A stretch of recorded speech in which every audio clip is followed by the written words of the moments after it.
সর্বভূতস্থাত্মানং সর্বভূতানি চাত্মানি ইক্ষতে যোগচ্যুত যুগাত্মা সর্বত্র সমদর্শন। কালকে যে পাঠ করেছিলাম আজ তার দ্বিতীয় পাঠ, আধুনিক সমাজের অধঃপতন। এখানে শ্রীমদ্ ভাগবতে উল্লেখ করা হচ্ছে যে ব্রাহ্মণ অজামিল বেশ্যার সঙ্গ করার ফলে সে তার সমস্ত ব্রাহ্মণোচিত গুণাবলী হারিয়ে ফেলেছিল। এই ঘটনা যখন ঘটেছিল তখন অজামিলের বয়স ছিল 20। বেশ্যার সঙ্গে সম্পর্ক স্থাপন করার ফলে ভিক্ষা করে, ঋণ করে, লুণ্ঠন করে অথবা দুধ ক্রীড়ায় প্রবঞ্চনা করে। এইসব করে সে জীবিকা উপার্জন করতে বাধ্য হয়েছিল।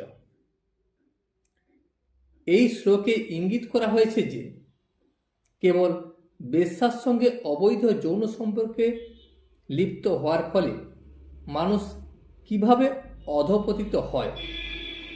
সৎ চরিত্রা অথবা সম্ভ্রান্ত রমণীদের সঙ্গে অবৈধ সঙ্গ সম্ভব নয়, তা কেবল অসতী শূদ্রাণীদের সঙ্গেই সম্ভব।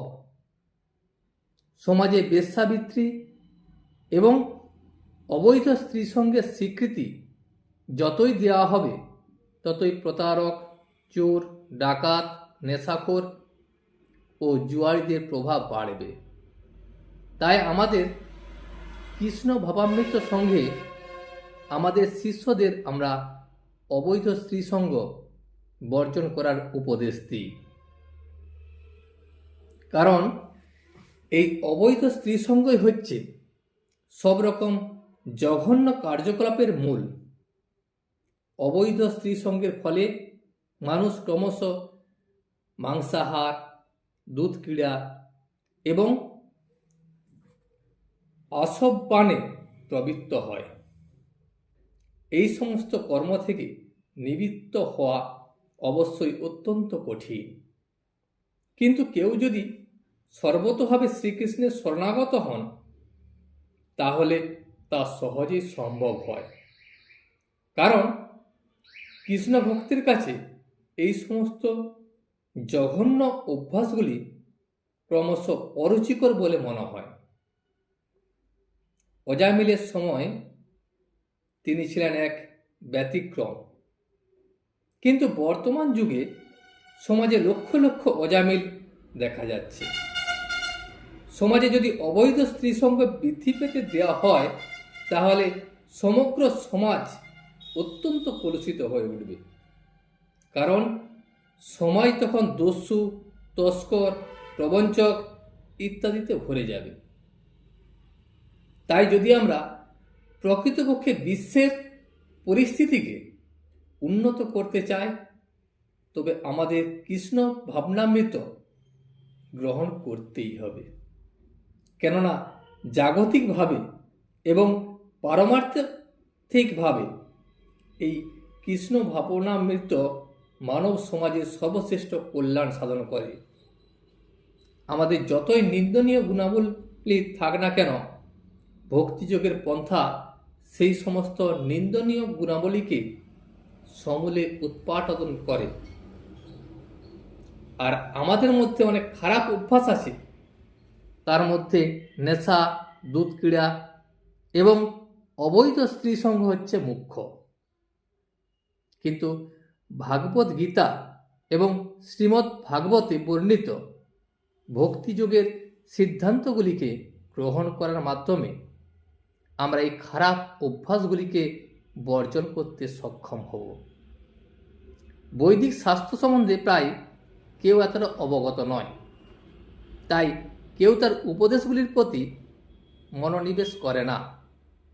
বরং মানুষেরা মূর্খদের দ্বারা লিখিত বিভিন্ন প্রকারের গ্রন্থ অধ্যয়ন করে কৃষ্ণ ভাবনামৃতের বিরুদ্ধাচরণ করে। মায়ার বশবর্তী হয়ে কেউ মনে করতে পারে যে কৃত্রিম যৌগিক ধ্যানের মাধ্যমে সে তার সমস্ত খারাপ অভ্যাসগুলি থেকে নিবৃত্ত হতে পারে। প্রকৃতপক্ষে বলতে গেলে একসময় এই অষ্টাঙ্গ যোগ অনুশীলন করার ফলে মুক্তি প্রাপ্তি সম্ভব ছিল, কিন্তু বর্তমান প্রায় কেউই এই পন্থাকে অনুশীলন করতে চায় না এবং কৃত্রিমভাবে এই যোগ অনুশীলন এতটা সহায়ক নয়। তাই কলিযুগে এই পতিত জীবদেহের উদ্ধার করার জন্য পরমেশ্বর ভগবান 500 বৎসর পূর্বে শ্রী চৈতন্য মহাপ্রভুরূপে আবির্ভূত হয়েছিলেন। তিনি জেনেছিলেন যে এই যুগের মানুষের পক্ষে বিধিনিষেধগুলি অনুশীলন করা সম্ভব নয়। আর অষ্টাঙ্গ যোগ অনুশীলনের কথা কি বলা যাবে।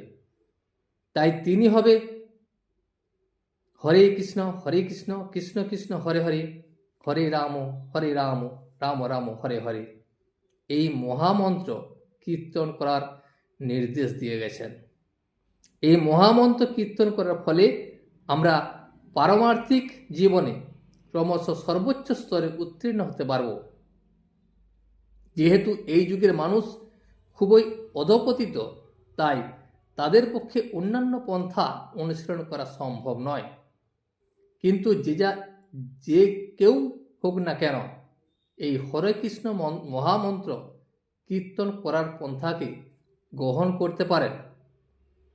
বৃহৎ নারদীয় পুরাণে 3:8-126 একথা বলা হয়েছে যে হরের নাম ঐব কেবলম কালোই নাস্তেব গতির নথা।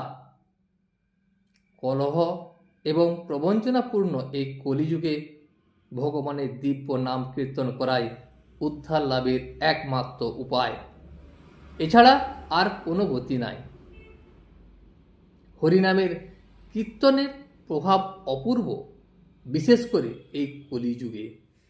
তার ব্যবহারিক প্রভাব শ্রী সুখদেব গোস্বামী অজামিলের ইতিহাসের মাধ্যমে বর্ণনা করেছেন।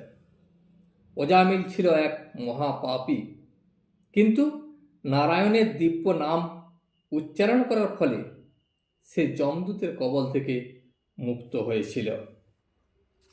আজ এই পর্যন্তই। ভিডিওটি যদি ভালো লেগে থাকে তাহলে একটি লাইক, কমেন্ট ও বন্ধুদের সঙ্গে শেয়ার করে দেবেন এবং সাবস্ক্রাইব করে পাশে থাকা বেল আইকনটি বাজিয়ে দেবেন, যাতে নতুন ভিডিওগুলি সর্বপ্রথম আপনার কাছে পৌঁছে যায়।